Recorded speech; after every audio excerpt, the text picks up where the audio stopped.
babes! Oh là là, je parle doucement. Pourquoi je fais semblant comme ça?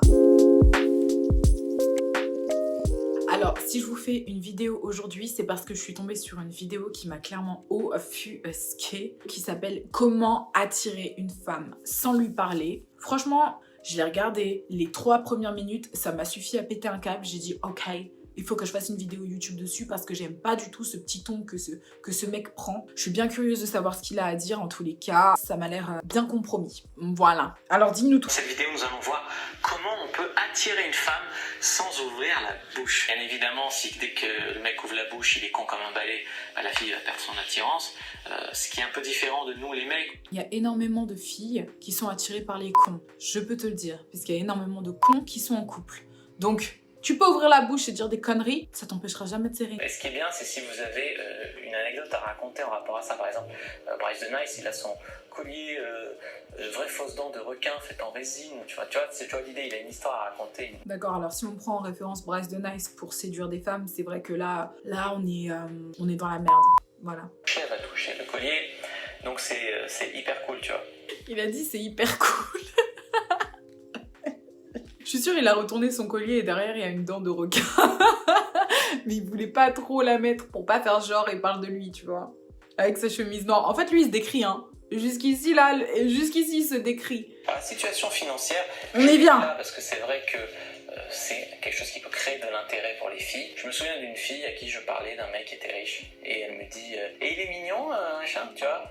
Mais c'est pas ce qui va faire tout le travail. Alors lui, visiblement, il a pas d'oseille parce que les hommes qui sont très moches et pourtant très blindés, je peux t'assurer qu'ils sont pas célibataires. Vraiment. Ils sont pas célibataires, ils seront jamais célibataires. Il raconte de la merde parce qu'il a pas d'oseille. Moi, j'aime l'argent, j'aime en avoir pour moi seule, mais j'aime que la personne en face de moi soit aussi une personne qui ait des ambitions et un statut qui fait que cette personne, elle s'en sort bien dans la vie. L'argent, c'est pas déterminant, sauf pour les filles vénales, mais c'est quand même un plus. C'est pas toutes les femmes qui aiment l'argent qui sont vénales. Aimer l'argent, en fait, qui n'aime pas l'argent? Non mais faut arrêter cette histoire. Donc parce qu'une femme elle aime l'argent, elle est vénale. C'est complètement con de raisonner comme ça. Un homme qui aime l'argent, c'est un homme qui est vénal ou c'est un homme de pouvoir? Je comprends pas. Pourquoi on peut pas utiliser les mêmes termes pour les femmes et les hommes? Une fois que vous êtes dans l'abondance sexuelle, vous avez plutôt tendance à ne pas accorder trop d'importance trop vite à une personne, donc vous avez la bonne attitude. T'as la bonne attitude à partir du moment où tu kennes plein de meufs, c'est ça?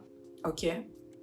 Non, t'es une pute en fait. Parce qu'apparemment une femme qui ken plein de mecs c'est une pute, bah t'as pas la bonne attitude, hein. Quand t'es dans l'abondance sexuelle, t'es une pute. Et tu nous séduis pas, tu nous rebutes. Et se faire respecter, c'est important aussi, parce qu'il y a des femmes qui ont besoin de recadrage. C'est pas méchant ce que je dis, mais il y a des femmes qui vont avoir des comportements déplacés, je sais pas, elles vont annuler 3 fois un rendez-vous avec vous, elles vont se faire tout payer par vous, etc. Déjà, si une femme annule 3 rendez-vous avec toi, c'est qu'elle a pas envie de te voir. Donc à ce moment-là, tu ne la recadres pas, tu la calcules pas en fait. Parce qu'elle est pas intéressée par toi. Et ensuite, si tu lui payes tout, bah c'est que t'as envie de dépenser de l'argent pour elle. C'est pas à la femme de se recadrer, c'est à toi de faire attention à la manière dont tu décides de dépenser ton argent. Ces femmes ont besoin de recadrage, d'un mec qui leur serre un peu, voilà, qui serre un peu la vis. Il a dit qu'on leur resserre la vis. Lui, il a cru qu'on était des tables. Il est malade. Si un mec se fait même pas respecter par un petit bout d'1m60 et 45 kg. Toutes les femmes ne font pas 1m60 et 45 kg. Je fais 1m70 et je fais 63 kg. 65 en ce moment. Tu vas lui dire, écoute, je te paye ce verre, mais tu payes le suivant. Tu vois, voilà. Je te paye ce verre, mais tu payes le suivant. Mais franchement, salam. Moi, je me casse en fait. Non. Parce que en fait, si je me suis déplacée jusqu'à toi, bah tu payes mon verre. Et franchement, alors, je fais quand même une petite pause parce que je suis une personne extrêmement paradoxale. Et je vais défendre des valeurs très féministes et l'égalité homme-femme. Mais c'est vrai que j'aime bien me faire courtiser. Et j'aime bien qu'on me paye des verres. Et j'aime bien qu'on m'invite au restaurant. Et j'aime bien qu'on m'offre des cadeaux. Et j'aime bien qu'on prenne soin de moi. Et le truc, c'est que je fais la même chose. Et c'est en ça qu'est l'égalité. Mais je préfère avoir un homme qui va le faire naturellement et moi qui vais faire parce que je suis comme ça que d'être avec un gars qui va me dire je te paye un verre mais tu payes le prochain, d'accord? Mais tu te prends pour qui? Casse-toi en fait. Casse-toi. Je veux pas de toi. Tu m'intéresses pas. Tu m'intéresses pas. Non. Et ça n'a rien à voir avec le fait d'être vénal, c'est que t'attends aussi d'un homme qui soit un petit peu protecteur avec toi et puis qui prenne soin de toi, tout simplement en fait. Au même titre que tu le fais pour lui. Lui c'est juste une pince. Il a pas de thune. Un autre point qui est très important, c'est de ne pas mettre la femme ou les femmes que vous draguez au centre de votre vie. Si tu mets la femme au centre de ta vie, parce que c'est la personne qui va porter ton enfant, ok, tu la mets au centre mais sur un piédestal. Donc tu prends un piédestal que tu mets au milieu de ta vie et tu mets la femme dessus. Mais il faut avoir d'autres passions dans cette... Alors évidemment qu'une personne lambda, que ce soit un homme ou une femme, au-delà de sa relation amoureuse, doit effectivement avoir une profession et des amis. C'est pas pour autant que ta femme doit pas passer avant le reste, parce que ta femme c'est ta famille. Voilà, c'est la personne avec qui tu feras des enfants et c'est une personne qui compte énormément, qui est supposée être et ta meilleure amie, et ta confidente, et ton tout. Stupid. Ça peut être un travail génial, des hobbies, je sais pas, un sport.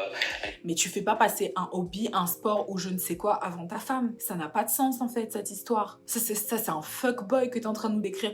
Je peux pas, j'ai hockey sur glace. Vous devez avoir des passions, parce qu'un homme qui a des passions, Ça, c'est vrai. passionné, c'est un homme passionnant, qui a des sujets de conversation qui est intéressant. Ça doit pas être trop acquis pour elle d'avoir votre attention. Si, ça doit être acquis pour elle, parce qu'en fait, une femme, elle a besoin de réconfort. Et certes, il faut se séduire quand on est en couple, mais une femme, elle a besoin de réconfort. Et elle a besoin de se sentir aimée et rassurée. Et elle a pas besoin de sentir qu'à tout moment, elle peut perdre son gars. Elle a besoin de sentir qu'il y a pas de soucis et qu'il va pas falloir qu'elle se mette tout le temps en string dentelle pour pouvoir plaire à son mec. Donc si, elle a besoin de sentir que c'est acquis et qu'il y a pas de problème. C'est pas pour autant qu'elle doit pas être dans la séduction avec son homme. Mais un homme doit se montrer rassurant. Donc arrête de raconter de la dé. Et vous devez pas faire semblant d'être occupé. Enfin, si vous n'avez pas de vie ici, vous allez devoir faire un peu semblant. Donc le gars il dit si t'as pas de life, tu fais semblant d'avoir une life pour pas que cette meuf elle soit au centre de ton attention. Bah en fait ce que tu dois conseiller à cette personne c'est d'avoir une vie avant de se mettre en couple, techniquement, plutôt que d'essayer de duper une meuf. Faire du développement personnel, c'est quelque chose qui vous aidera énormément en fait à faire tomber une femme amoureuse de vous. Moi c'est pas parce que tu vas faire du développement personnel que tu vas me rendre amoureuse de toi, hein, je peux te le dire. Le cadre, c'est elle doit faire des efforts pour vous mériter. Elle doit faire aucun effort pour vous mériter, d'accord? Pour mériter de vous plaire, pour mériter de vous coucher avec elle, que vous lui donniez des orgasmes. Il me dégoûte. Bon, B. Ouais. Comment je suis tombée amoureuse de toi? Comment t'as réussi à me faire tomber amoureuse de toi? Ah, tu m'as vu, mon charme, il était incroyable. T'as pas pu résister.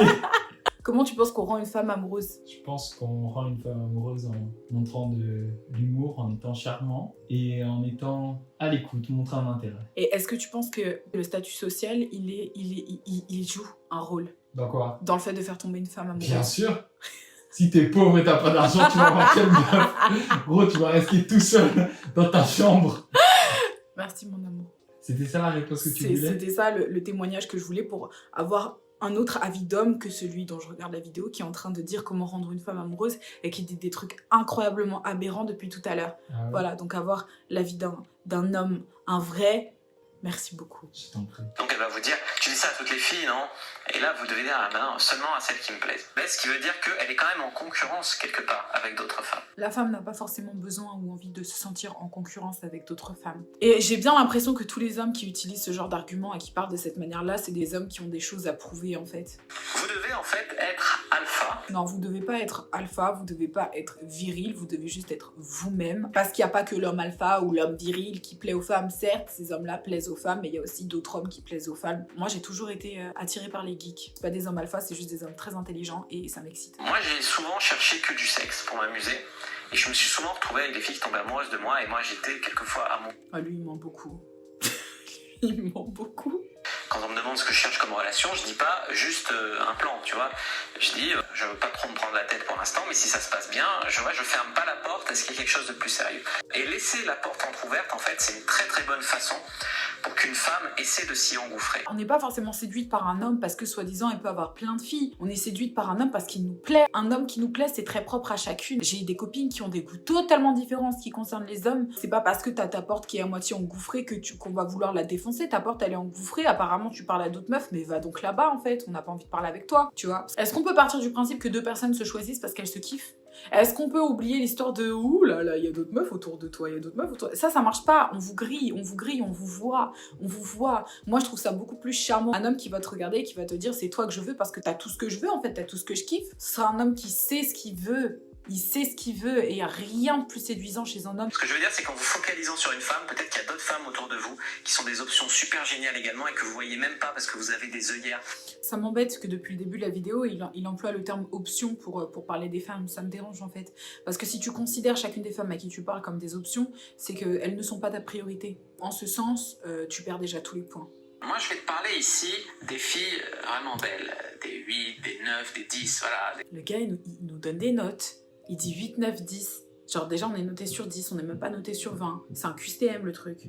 Moyennes qui peuvent être attirantes, hein, qui peuvent être jolies, qui peuvent être baisables, tout ce que tu veux. Il me débecte, franchement il me dégoûte. Il dit des filles moyennes qui peuvent être baisables. Genre le gars il est au marché, il me débecte. Franchement j'ai jamais vu quelqu'un d'aussi répugnant dans ses propos et d'aussi misogyne et macho. Il parle de 6 sur 10, mon gars t'as 0,5 sur 60 000, de quoi tu me parles? Ah, mais faut que j'aille lire les commentaires. Qu'est-ce que ça dit? Sincèrement, quelqu'un vient de dire quelque chose de très intelligent. Quelqu'un vient d'écrire, tu parles des femmes comme si elles étaient des objets sexuels. Fais très attention à ce que tu dis et regarde tes vidéos avant de les poster. Déjà, il est moche, il est laid, il est rebutant.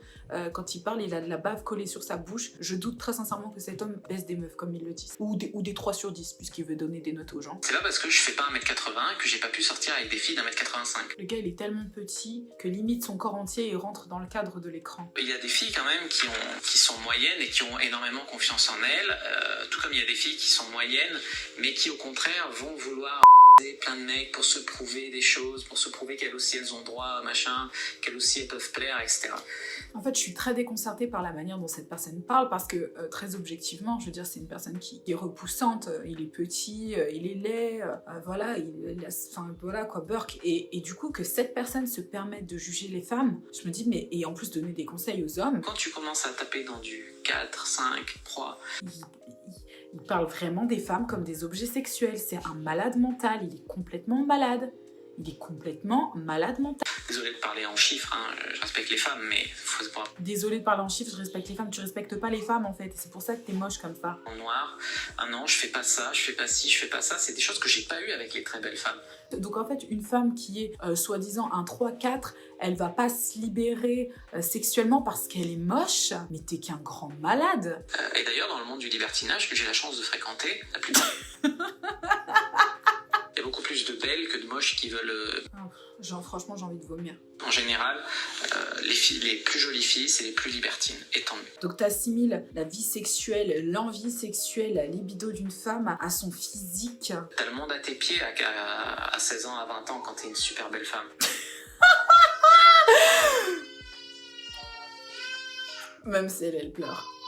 À 16 ans, à 20 ans, t'es une super belle femme. À 16 ans, déjà, t'es pas encore une femme, t'es une adolescente. À 20 ans, t'es toujours pas une femme, t'es une jeune femme. Donc je crois qu'on a affaire à un petit pointeur ici, à un pédophile. Après, bon, tu vieillis, c'est différent, tu vois. Ah, d'accord, après 16 ans, t'as 17 ans, là c'est différent, là t'as plus le monde à tes pieds, à 21 ans c'est mort pour toi, t'es un pédophile, c'est clairement un pédophile. À 16 ans, t'es pas une femme, à 16 ans, normalement tu n'attires pas la convoitise des hommes, à moins que ces hommes-là soient des pédophiles, voilà, des névrosés sexuels, des gens avec une déviance. Moi j'ai un pote qui est pas forcément très beau. Je suis sûre il parle de lui.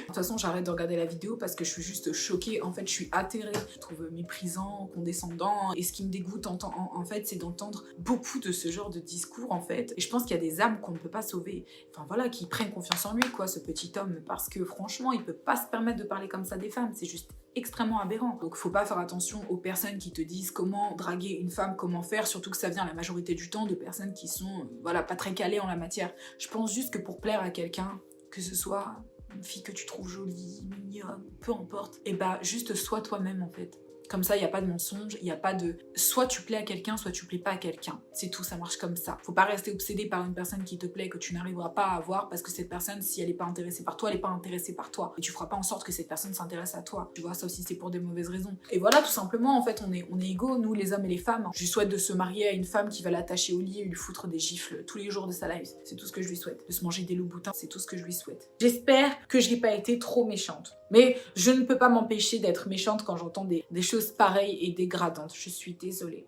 Voilà une facette de moi très fâchée. Voilà, j'étais très fâchée. Mais bon, la prochaine fois, on parlera de mode. Hein. Ça va me détendre. Hein. Bon, en tout cas, continuez de spread love, continuez d'être nombreux à regarder mes vidéos, à partager, à liker, à vous abonner à mes réseaux sociaux. Et pour le reste, c'est que du love. Mouah. Oh, et j'ai oublié, like ma vidéo et abonne-toi à ma chaîne, ça me fera le plus grand plaisir. Mouah.